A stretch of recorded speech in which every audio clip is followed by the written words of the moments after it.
So they asked the Lord for mercy. They said, please forgive us. We made a mistake. Give us another chance. So he said, okay, then you can choose whether you want to come back in 3 lifetimes or 7 lifetimes. So they said, okay, we'll come back in 3. Then he said, if you're coming back in 3 lifetimes, you have to hate me in your birth in the world. If it is 7 lifetimes, then you can be a devotee.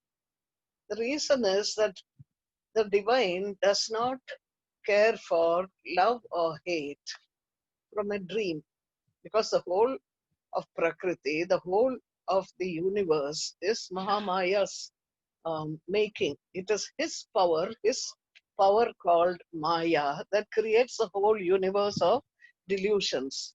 Why would he be worried whether a delusion or an imagination loves him or dislikes him? So he tells Jaya and Vijaya that they'll have to go hating him. First they were miserable, then they thought anyway they'll come back soon away from that illusion. So they said, okay, we'll go. So the first Janma that they both took was as 2 demons, Hiranyaksha and Hiranyakashipu. Now what happened was, Hiranyaksha took the earth away and he buried it in the waters. So when it was in the waters and then creation had to happen, then the Devatas asked, where do we stay if the earth is submerged underwater? So the Bhagavan came as Varaha avatar, and he rescued the earth from the water, and he brought it and stabilized it on as the earth. Now that is why when people are doing sadhana, if they want the sadhana to go on in a stable manner, they will always do puja for or havan, or they will first do varaha sadhana for stability in sadhana, or if you want like land or something, you do varahi havan, so that what you have will be stable.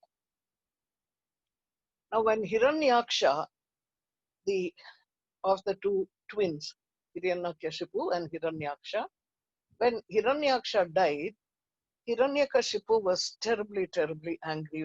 He had been very fond of his brother. And when he realized that the brother had died like this, and it was Vishnu who was responsible for the situation, he hated Vishnu. So that is how the Lord's Sankalpa happens.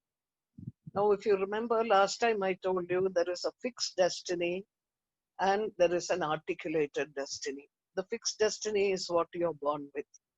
But if you're a great bhakta, then the guru can come in and change that destiny and make it an articulated destiny, so that you move on towards your liberation or towards something that is towards the divine. So my feeling is that perhaps it was the guru that moved him in a different way, getting him to hate with such an intensity that he had to um, go through with the karmas of that intensity, even though perhaps he could have had at the unconscious level, at the level of chitta, a wish to go back to the Bhagavan.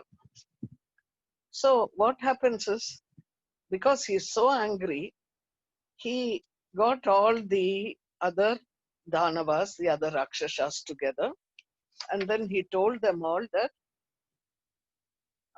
because this Vishnu has killed my brother as Varaha, I'm going to cut his head with my spear, and then I will make the my brother's Atma be satisfied. Then only I'll feel better. So he tells all his people, go and hurt and destroy all the good things in the world. Because what does Vishnu depend upon? The Brahmanas doing rituals, the havans that are done, the righteousness of dharma that is done everywhere, the Pitrukal, that is the ancestors being given their share, the in general, wherever there are brahmanas, cows, and people are doing the varnashrama dharma correctly, go set fire to them and cut them all into pieces. So the demons or rakshasas, even naturally, they like bloodshed. So they burnt the towns and villages and the wherever the cows are kept, the cornfield, the park, garden, hermitage, villages where farmers live, mines, the people who are looking after cattle. They demolished the bridges, city gates, others cut down fruit bearing trees, which was at that time livelihood to people. Then they set fire to the houses of people. And this happened again and again and again. And because the Devatas couldn't handle it also, they left the Swarga and they started wandering on the earth without being seen by the Rakshasas. So what does Hiranyakashipu do? He goes to his mother, that is Diti, and he says to her, the soul, listen to what he's saying. He says, the soul is eternal, free from decay, omnipresent, all knowing, and transcendent. It assumes bodies of different kinds, getting the objects of senses by its own maya or ignorance. Just in the same way as when you stand near a running stream and you see the trees on the opposite side, when you look in the river and see the reflection, the stream, it will look as though the trees are moving. Or if you rotate your eyes around the earth, it will look as if the earth is moving. So this is Maya, when the mind is agitated by the tamas, rajas, and sattva gunas. The soul, which is really unagitated, becomes like the mind because they are so close to each other. So he says, don't feel sorry for the body that is gone. And when you identify the body as the self, then it means that the soul or the Atma is not in a correct alignment. So you don't worry about anything. Just trust me, I will handle it. Now look at this. He's talking like as if he's a very great sage, and that was his caliber also. That is there on one side, and him doing the ugly, nasty things is there on the other side. Many of us are like that. Most of the people in the world are, in a sense, they are not psychotic, but we do schizophrenic things, completely contradictory things. We will be talking about honesty and fair play, but when we are in a business or even in a family, we will manipulate so that we get what we want and the other person goes without it. And we would also tell ourselves that this is what we deserve and the other person is mean, therefore it's okay to take away from them what they don't deserve. So like this, we all have minds like that, and he too was like that, little extra, that's all. Then he says to them that the he gives them a story also about all this, and then he says the supreme is the ground of rajas, tamas, sattva, and he manifests again and again by himself. And when he wants to finish everything, he becomes tamoguna, dissolves the whole world, destroys it. When he wants to protect, he becomes rajas with a mixture of sattva. When he creates his complete rajas. And he says, we are all the soul. We are the controller of everything. And the divine, which is omniscient, that is knowing everything, indivisible without beginning or end, either in time or in space, it is this form that the Lord is. So he is talking philosophy to them also. So what happens is he takes on a major tapasya, penance. And so for thousands of years, he stands on his two toes, puts his hands up on his head, and he is doing such severe, intense penance that the gods themselves start seeing smoke coming from his head, and they go running to Brahma and they said, please do something, because if you don't stop this um, tapas, then we don't know what he will do. He might come and take away everything that is in the heavens also. But then he continued doing it, and then Brahma came, and Brahma said to him that I'm very pleased with your tapasya. Ask for whatever you want except immortality. So what did he say? He knew that he will have to give a very implausible, that is something which is not possible for the divine also to handle. So he says, let there be no fear of death to me. Don't let my death occur at the hands of any living beings created by you. Because Brahma is the one that creates everybody. But he says, where is there anything that is not created by him? Then he says, I should not be afraid of death either inside the house, outside the house, in the day or in the night. Not from any of your creation, he is telling Brahma, and nobody who uses weapons, neither on the earth nor in the air, neither men nor from animals. Nor should I meet my death at the hands of animate and inanimate beings, gods, demons, and great serpents. Then he said, give me also the boon that I will have no adversary in the battle. That is, whichever battle comes, I should be the one who is always winning. And then Brahma is so pleased with his tapasya. He says, my child, whatever you ask me, you will have it. You can have all these boons. Now, what happens to Hiranyakashipu the minute he gets these boons? He knows now that nobody can defeat him. And he knows that he doesn't need to be afraid of death. So because he had this grudge against Vishnu, he completely took over the four quarters of the world, that is north, south, east, west. Then he took over the Bhur Bhuvaswaha, that is the material world, the Antariksham, pranic world, and then the upper Swarga, that also he took on. And then he went up and he fought with Indra, and he defeated Indra and took up his residence in Indra's palace.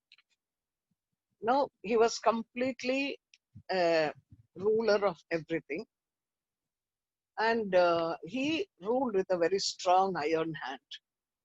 So what he would do was, he had he was not an alcoholic, but his eyes would keep rolling as though he was one. He was a reservoir of austerity, yoga. He had acute senses, strength of body. He had tremendous concentration of the mind. So when people came to him and gave him gifts, everybody came and gave him gifts because he was a big shot. Then he felt so happy. He slowly got used to enjoying and giving whatever his senses wanted. So the Indriya Nigraha or restraint left him. And it is always said that when you're not able to subdue your senses and mind, even your concentration will go, and it can damage you. It can also destroy you as you go higher. Now he had the tapashakti, so he was going higher. That is what they mean, that he went and took over the Bhuvaswaha, took over Indra's kingdom, means he was evolving very fast.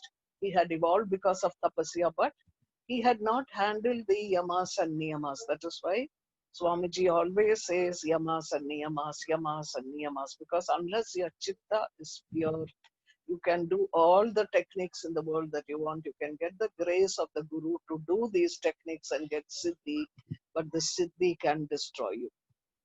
So it only a pure body and mind which has been following the yama niyama. Even in the unconscious mind, you cannot think of manipulating or getting something, little bit of ambition. All this will damage you. You have to purify yourselves. So it takes, that is why it takes so long. Not that the self-realization takes long, it's a matter of minutes. But the preparation is what takes a long time. So what happened was he violated all the injunctions of the Shastras, and all the inhabitants in the world, they said there is no place where we can be at peace. And he also was not at peace because he was trying to see where he could get more and more um, power. So they all ran to Vishnu, and Vishnu said, "Don't worry, I'll handle it."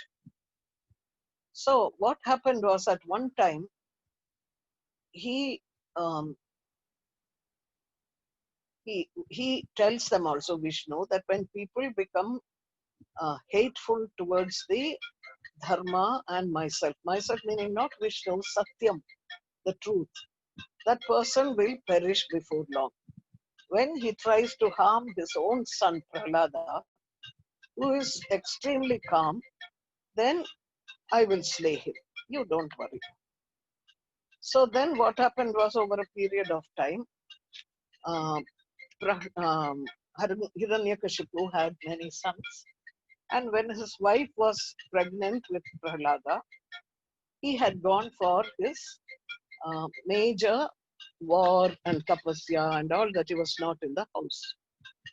So what happened was, the Devatas thought this is the best time to do something. They came and then they caught hold of his wife, and they thought they wanted to either kill her or misuse her or something. At that time, Narada came and he said, please don't do anything to her. So this Indra, who was leading the whole um, onslaught, he said to Narada, he said, you don't know who this is. This woman is pregnant with the child of Hiranyakashipu, and we are seeing what damage Hiranyakashipu is doing. Now, if he has a child, that will be his seed. So that will go around and do the same thing. We can never win, and the whole world will be destroyed. So let us kill the child. We won't do anything to her because you say that. We'll keep her with us and we'll kill the child when it's born. And after the child is born and we kill it, we will let her go. Now, what happened? Narada said, please don't do that because this is a Parama Bhakta of the Lord. Now, I want you to see this. You are your own father and you are your own son. Every person. Forget about the physical body. What are you giving to your child?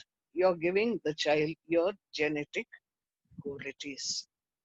And what are your genetic qualities? Superficially, you might, if you've been poor, you would like him to become wealthy. If you've been hungry, you'd want him to have food always. If you have had a sad life, you want him to be happy. This is all the Maya aspect of the superficial life.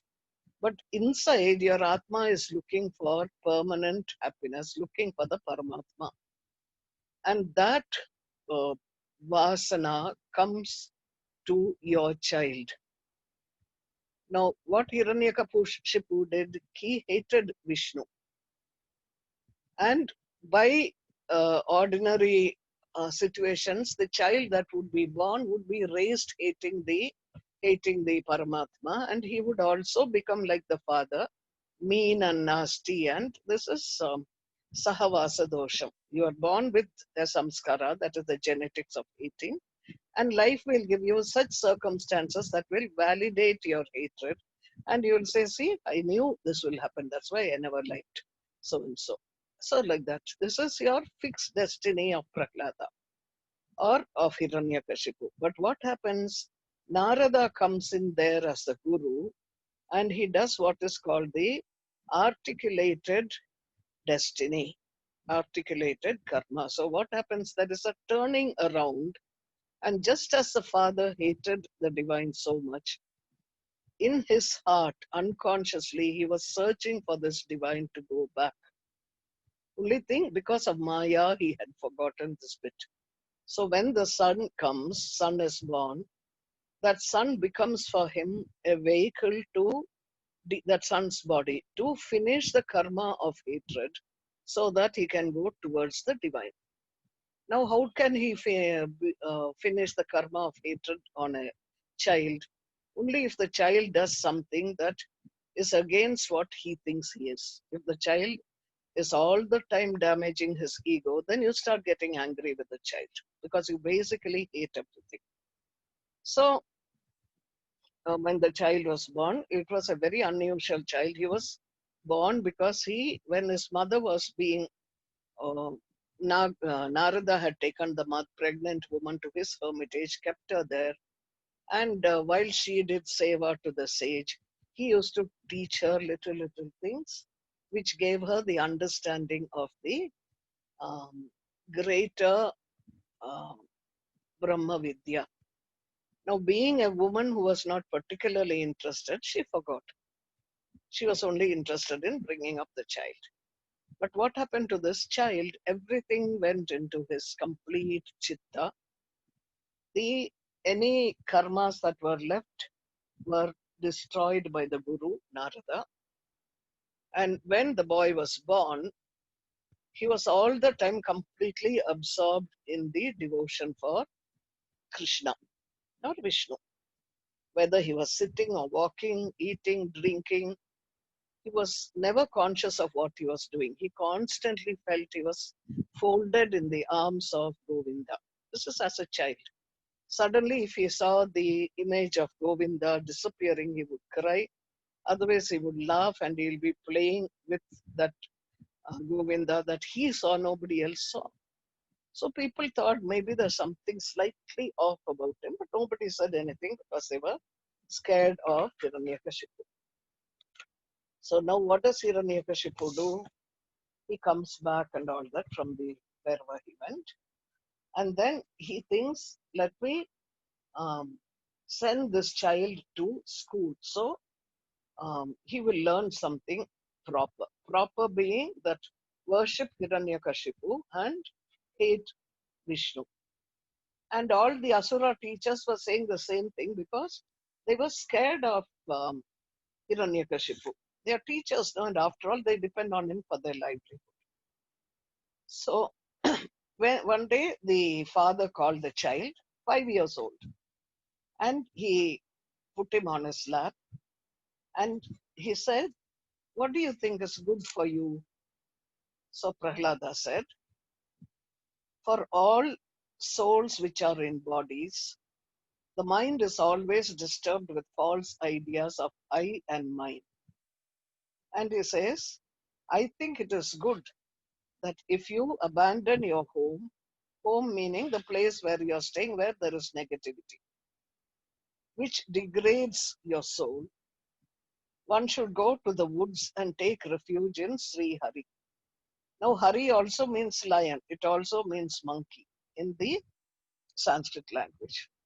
So what happens? The king is shocked.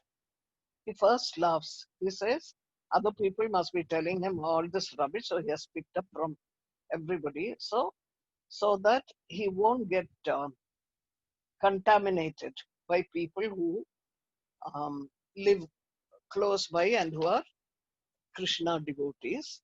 So let the child go to the Guru's residence and stay there incognito. So nobody will know who he is.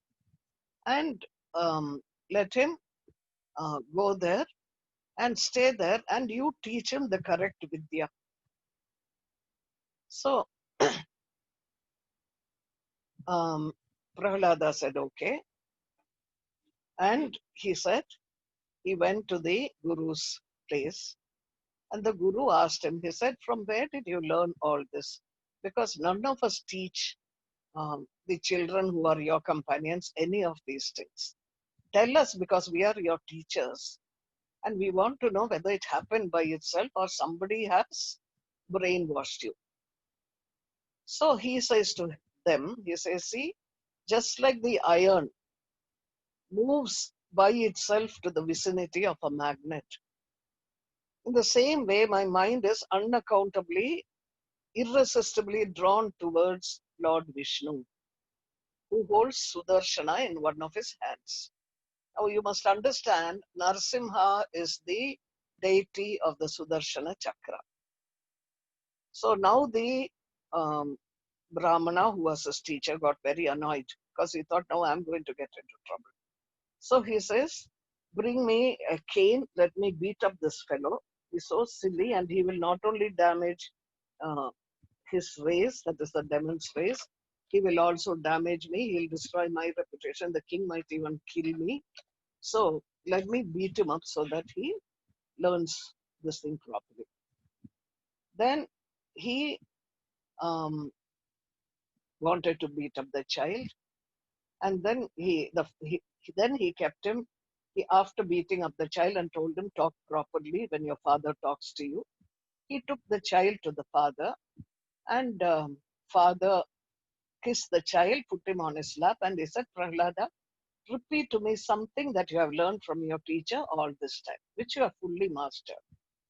So Prahalada told him, Shravanam Kirtanam Vishnoho Smaranam Pada Sevanam Archanam Vandanam Dasyam Sakhyam Atma Nivedanam. These are what we should do for Hari. Finally, all these 9 features which practiced and given directly to Lord Vishnu, then this is such a high devotion. It's the highest form of learning that I've learned. So naturally, Hiranyakashipu was really, really in a frenzy. His lips were quivering with rage, and he catches hold of that Brahmana who taught him. He said, what have you taught my son? And I'm going to kill you because of this. So quickly the Guru's son came. He said, your son is saying something that is neither taught by us or anyone else. It is a natural to him. So don't be angry with us. We have not done anything. You please see what has happened. So then he asks the boy, if this vicious idea has not come from the mouth of your teacher, where did it come from? He asks. So the boy says, the mind of those people who fail to approach the feet of Lord Vishnu, who has infinite strength. And why do we approach his feet? To get rid of evil. And what is the evil? Coming and going, birth, transmigration. Punarapi jananam, punarapi maranam, punarapi janani jatare shayanam. That is the way. You're getting born, die, born, die. It doesn't give you any benefit. And then he says, if you don't seek to bathe in the dust of the feet of other bhaktas who don't get asked for anything, then that is is what we should do, and that is what it has come to me by itself. But now, the king was really mad. He took the child and he threw him to the ground. Then he was so angry. He said, "Let this boy be killed." He says, because of him only my brother Hiranyaksha also died. This is not really true. But he was so mad with anger, he forgot. He says he is the one who killed his uncle. And then he is only 5 years. He has already pushed away his parents' love. Even adults care for their parents. But if a child like this, an enemy's son, you have got out of your own body, he should be put away like as if it's a disease. Because just like you amputate a limb which is injurious to the body, because of removing which the rest of the body will survive, So, like that, you have to dispose of him when he is lying asleep or sitting unguarded. So, actually, commanded by Hiranyakashipu, all these demons who had sharp teeth and frightening faces, spikes in the hand, kept Prahalada in the middle, and they kept hitting him with the spears in all his vital parts. They were emitting hideous yells, shouting. You know how this girl, what was her name? She was raped and damaged.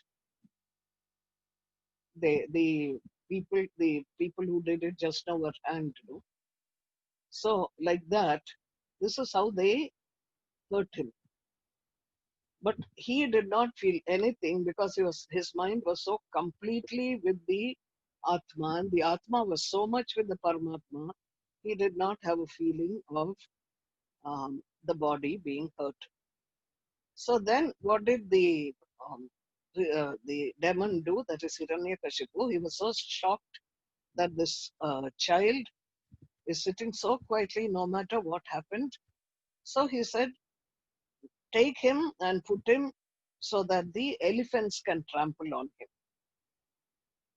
So they brought the elephants to him to trample on him. When the elephants came, they did a namaskaram to him because they felt that he was um, loved by Prakriti, Mahamaya, or Mahalakshmi, who has the elephants on two sides. Then he has a sister, and the sister, her name is Holika. She has a boon that the fire will never touch her. In other words, she had some control. She too must have done penance. She had some control of the Pancha Bhuta fire. So fire would not touch her. It's a very difficult thing. But yeah, so he told Holika, you sit with him in your lap in the fire, and you won't burn, he'll burn to death. So she said, okay. She sat, held her sister in the fire with the child in her lap, and you know, uh, when we do havans and all that, we tell the Agni, just like the father protects the son, O Agni, protect the Yajamana. This is the sloka we say. So the father is known as a protector. So the child who was put in the fire did not burn. He from inside, he called out to his father and he said, who will get a father like I have got? Because he has given me a bed with 1,000 lotus flowers, cool breeze. My hands feel as if they've been dipped in sandy paste, so cool. Father, if you have a doubt, come in and see me, he says. And Hiranyakashipu also started feeling sad. I mean, even though he um, hurts the boy, inside he still feels sorrow. So he moves towards the boy, but he is not able to come near because of the heat. But the child is feeling as if he is lying on a lotus bed. So then the child comes up and nothing has happened to him. Now he puts serpents to sting the child, puts him into a pit full of serpents. And Prahalada prays to Garuda with the Garuda mantra. The serpents see Prahalada as if he was Garuda. In other words, what you meditate upon, what japa you do, you get the qualities of that deity that you meditate upon. That's why they say Brahma Vidya Brahmeva Bhavati. If you do the Omkar, the Pranava, with that intensity, you become Omkar. When you worship the Parabrahman, you become Parabrahman. You get those qualities. So these serpents that were trying to bite him were afraid of him. And even if those who tried, the uh, teeth became like powder. So then he throws him down a mountain. Again, the child is not afraid. He is concerned that he thinks my Ishta Devata Narsimha, who is in my heart, may get hurt. Remember, he is only 5 years old. So he folds the arms on the chest to protect Narsimha in the heart.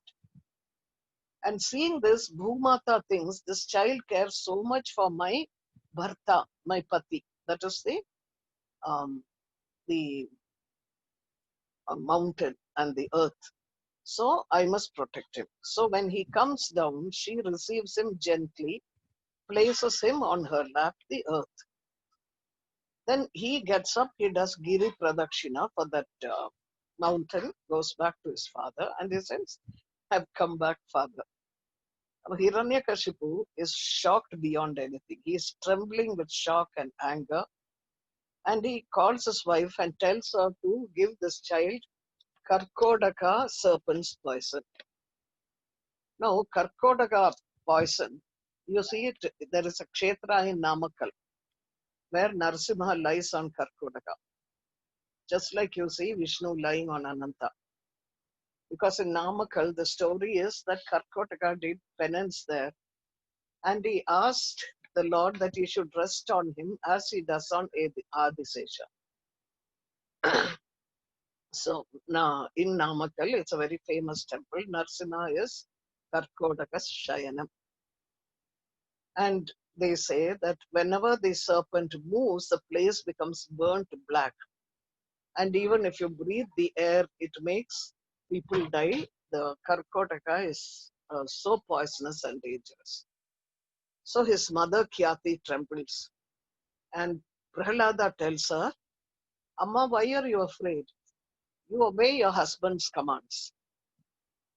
And he says, when Sarveshwara Jagannatha is within me, why should I be afraid? So they say that he chanted the Sudarshana Ashtaka. And when Sudarshana Ashtaka is chanted, all poisons disappear. So he says Narayana's name, and he takes the poison, and with the Namamritam, that is with the nectar of the Nama of the divine, the child is protected. Poison gets digested. So then he calls another Rakshasa who can bring a fierce wind that dehydrates the body. It did not work. He tied huge rocks to the boy's body, tries to drown him in the ocean. He did not, nothing happened to him here also. Then, but there was no form of Narsimha there. The boy was just saved again and again. Now he thinks the time is coming when the father is going to ask the boy, where is this God of yours? And knowing that he fills the place, the whole universe with his presence, because um, if the boy says any place, he should be there. Otherwise, the boy's word will not be true. And here is the boy who has completely surrendered to the God. So the dharma of Bhagavan is to protect even the words of the devotee. So that is why it is said that when the energy that fills the whole universe with its presence, it is Narsimha alone. The whole universe is Narsimha Garbha. And Vedanta Desika, one of the saints of those years, says, in fact, Vedanta Desika was an ancestor of Swami Shivananda. He says, even now he fills the universe, not only at Prahalada's time, but also to protect another person's words. Who was that other person? The other person was Brahma, because Brahma was the one who gave the boon to Hiranyakashipu. Then if the um, Lord wants to kill somebody to finish him, it makes no difference. Whatever boon he gets, he will act within the bounds of the boon, but he'll be able to do what he can. Also, the avataram was to protect Narada's words, because Narada was Prahalada's guru. And it was Narada who initiated the child when he was in his mother's womb into Bhakti and Jnana. So what happens? You see the first shloka of Sahasranama as 9 namas. Vishwam Vishnu Vashatkara Bhuta Bhavya Bhavatkabhu. That one. And this all this together comes to 32 aksharas. 32 aksharas is the Anushtup Chandas. The Ramayana and the Narsimha Mantra both are in Anushtup Chandas. Chandas means the rhythm, the number of aksharas per line. Just like 24 is Gayatri Mantra. Each chandas, each rhythm has a speciality. The Anushtup Chandas is said to give Parama Tripti for the Devatas. So, the 32 aksharas from the first Sahasranama, Vishnu Sahasranama, are also showing the Narasimha Vaibhavam, the greatness of Narasimha. Then what happens? The um, uh,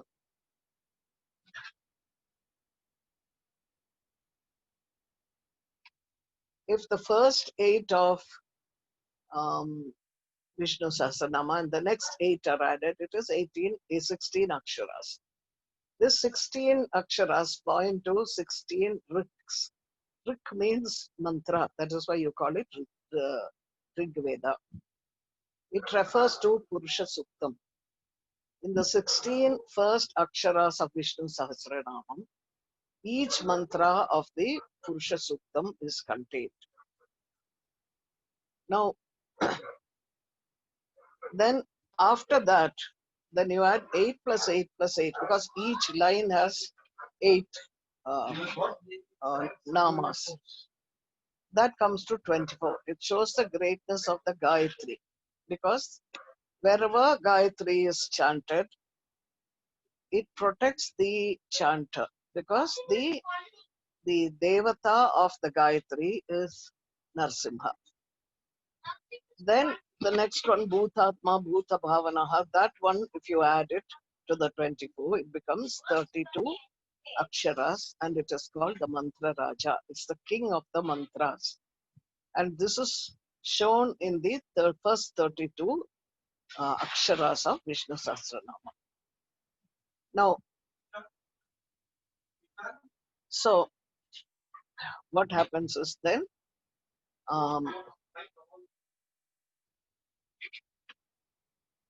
he gets very angry, as I was telling you, that is Hiranyakashipu. And what does he do then? He starts getting so angry. He said that he asks the boy, okay, let's finish this thing once and for all. He says, where is this Ishta Devata of yours that you're talking about? So the boy says, he is everywhere. And the king is so mad with him. He says, if you say he's everywhere, you see in this pillar, he'll say, because the pillar was built by him, he knows that there is nobody sitting inside the pillar. So this boy says to him that that when you say Narsimha's name, he says he holds us by the hand, he lifts us and he makes us sit on the bed on which he is lying. And Vedanta Deshika says, not just that what is moksha, this is what it is. Not just that he makes us sit on his lap, he smells our head with love, gives us the pleasure of sitting on his bed on which he lies down. For example, if a guest comes to our house, we give them a bed and we tell them to sleep there. How many people will say, lie down beside me? But that's what Bhagavan does. And that is what they call the Amritatvam that people are talking about. In other words, the boy says, the divine is the Amritam, the goal. The way to reach him, the sadhana, is also through him. He is the way, he is the marga. So that is why we say Margaya Namaha. He guides us on the way towards the goal, which is himself. So then what happens is the king takes the, what do you call his fist, and he says, let us see once and for all whether your God is in that pillar. So he goes and hits the pillar. The minute he hits the pillar, there was a tremendous noise, big noise. The whole world was shaken, they say, with that noise.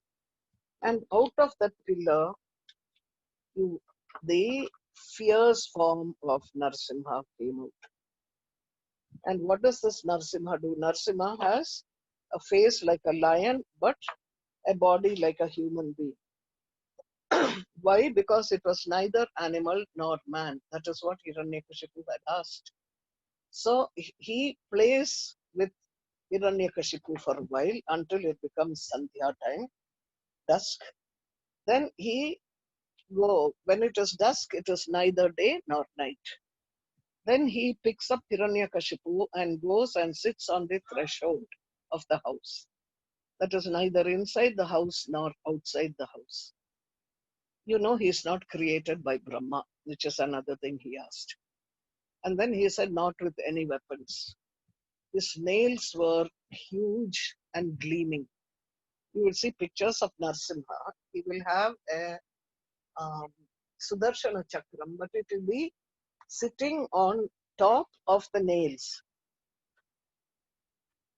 No, and um, he tears Narasimha's abdomen, and then he looks inside. So what does that mean? He is looking inside that to see whether there is any drop of blood belonging to Prahalada. If there was, he would have let him go. But that was not the desire for Hiranyakashipu. He wanted to be killed, so the first Janma will be over quickly. So, in this they say that the divine is nothing but the Pranava mantra. Pranava is the Omkar. If you remember, I told you in the beginning, just keep meditating and repeating the mantra Om in your mind to create a field of goodness around you. Just say Om, Om. And if people are upset or angry with you for something, you just quietly in your mind continue chanting the Omkar, and you will find that people either soften towards you without knowing why, or if they are too aggressive, they will leave you and they will go away. But they cannot confront you because of this. Why is that? Because the Pranava came from the Veda. And what is the essence of the Veda? The essence of the Veda, Vedanta Deshika says, all say you were the first. You protected everything. And you protect all the creation. The same way you sat in front of Partha's chariot. That is, Krishna was sitting as a charioteer. So he says, Arjuna's chariot is Pranava Swarupam, where the Lord sat in front to destroy Duryodhana Dushasana, just as the Pranava Japa destroys the inner enemies like Kama, Krodha, and the rest of them. So that is why Pranava is called the Sharanagati mantra. So then he takes and he picks up the Hiranyakashipu's intestines, and he wears it like a chain around his neck because he's so angry. Narsimha, he's so furious that Hiranyakashipu dared to hurt the Bhakta. And that is how God is. If a Bhakta is hurt, whoever hurts the Bhakta has a terrible karma to follow. Somebody asked me, I think it was Shalini one time, that why is it that he takes the intestines? Because the intestines is symbolic of digestion. And what do you digest? All the negativity you take, you digest inside and keep it. So, in other words, the Bhagavan Narsimha is picking up the digested source of negativity from Hiranyakashipu, taking it, tearing it apart, and using it as a mala. What is a mala for God? For Paramatma, it's the mala of Bhakti. And he, in other words, is acknowledging that Hiranyakashipu is actually my Bhakta. He's going through this Janma because he wants to come closer. It's a deal between the Bhagavan and the Bhakta. And then he says, um, he kills him, and he's so mad at the end of it. The anger is um, overflowing from him, and the gods are standing at a distance because they are scared to come near him. And Mahalakshmi also was trembling because nobody has seen Vishnu looking like this. Yes, nobody has seen him. They were scared what will happen. So everybody told Prahalada, you go near and you try to reassure. So Prahalada came and he did a Shashtanga Namaskara. That is a whole body like a Danda Namaskara, like a rod. He fell before Narasimha and just held his feet with tears streaming because he was not afraid. He was a bhakta. Whatever the Lord did to him, it wouldn't have mattered. He would have taken it as a blessing. This is what is called unconditional love. So seeing him lying there like that, Narasimha's anger slowly settled down. And he says, ask me for anything you want because you are my dearest devotee. And he says, the boy says that, um, what can I ask you? Having had so much protection from you and so much love from you, what more can I ask you? Let me not ever have desires in my life. But the Lord says, that is given to you. And the boy says, forgive my father also. He did it out of ignorance. Of course, the Lord knows that. So he tells the boy, for 10 janmas before and 10 janmas after, I will protect your face.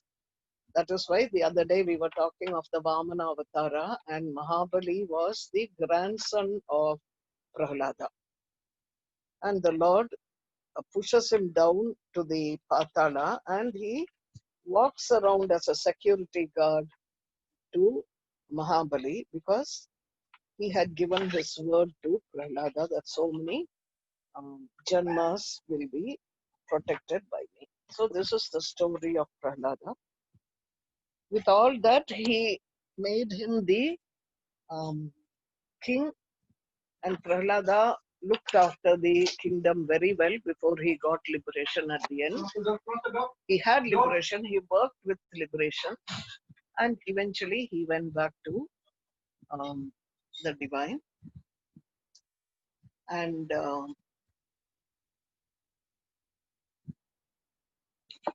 that's it.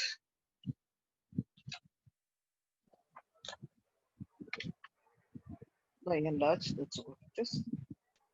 Afterwards, much later, he will, in the middle of his what is continuing to rule, at one time he has a discussion later on, much later in his life, with another Buddha, and there the course of conduct prescribed for a sannyasi is talked about. How um, the a sannyasi should live, what should be his state of renunciation, all this. The Lord, it was Vishnu himself who appeared in the form of Dattatreya and taught the science of sannyasa to Prahlada and the others at that time. So such was the great um, devotion of Prahlada that they say that he, when Narsimha came, he didn't come like Rama or Krishna. Rama and Krishna waited. They wanted to make sure that the correct father and the correct mother was there, and then they waited to um, get the fact that some years have to happen. But that was Even Ravana, he had to wait. Ravana always said, at the end, he said, to do a wrong act, it hardly takes a minute. But to do a good act, it might take years. He said, look at me. I picked up Sita and I brought her within a moment. I didn't need much time. But to have a darshan of Rama, it took me so many months and so much losses. So this is what Narada says um, to Yudhishthira, which is talked by Shuka Brahman to Parikshit about all this. And Yudhishthira says how lucky Prahalada was to have so much love and compassion from um, the divine Mahavishnu. He even sat on his lap. And the Rishi laughed. He said, I pity you, Yudhishthira. He says, the same Parabrahman that you are talking about, who came in a hurry, um, and the boy sat in his lap and he went away. But that same Parabrahman, he is your servant in your house. In the morning, he gets up and he comes, and because you are elder to him, he does namaskaram to you, asks for your blessings. You want him to be a messenger, he goes as a messenger, which is like a servant's job. Then you ask him to drive your chariot for the work, he becomes your chauffeur. Day and night you have lived with him, this Krishna, who is the same Paramatma. And you didn't even realize that this is the Paramatma and how lucky you are to have got him so close to you for so many years. You didn't even know this. So that is the story of Hiranyakashipu and Prahlada. So if you have any questions, ask. Otherwise, we can close. Tomorrow we'll do Charvaka a little bit. Swamiji, Yoga Narasimha, how the name came? Okay. Yoga Vidhan Prabhu, in the Sahasranama. He is the great. He is the Mahayogi. He's called because he had such a restraint over his senses. What is yoga? Yoga is for the Jivatma and Paramatma to unite. That is what yoga is all about. So here was Narasimha, who at the minute the boy called, he did not even think, and when Hiranyakashipu needed to be liberated, he did not even think twice about it. He just came liberated and went. So in that sense, he was not attached to anybody, but at the same time, he was ready with the tremendous karunya to come and protect. So that's why he is called Mahayogi. And it is said that people who practice yoga, when I say practice yoga, not just asanas, pranayama, those are only preparing your body and your mind. But if you live with the yamas and niyamas and you develop a devotion for Narsimha as the Mahayogi, he will take you straight to the himself. In fact, they say that in Nelkoteve, where Yoga Narasimha is, that is called Tirunarayanapuram, they have 1,302 steps or something leading to the Mount Hill where this temple is. So they say that people will look from down and say, oh my God, 1,302 steps, how can we go so much? It is so tiring. But when people, those who have gone and come down, they'll say, we only took 2 steps. After that, Narasimha took us up the rest of the way. That's what people will say. That is, it becomes so easy. And for anybody who has such a devotion, he helps you to get the um, the merging with the Paramatma, which is what yoga is actually all about. Even if you haven't learned the asanas and pranayama and things, so long as you have a complete intense devotion, he will not think anything. He will just come the minute you call him. Even today, some of the Swamis would say that you do intense sadhana to Narasimha, he will come and appear in front of you. So they said the he comes fast. He doesn't take time.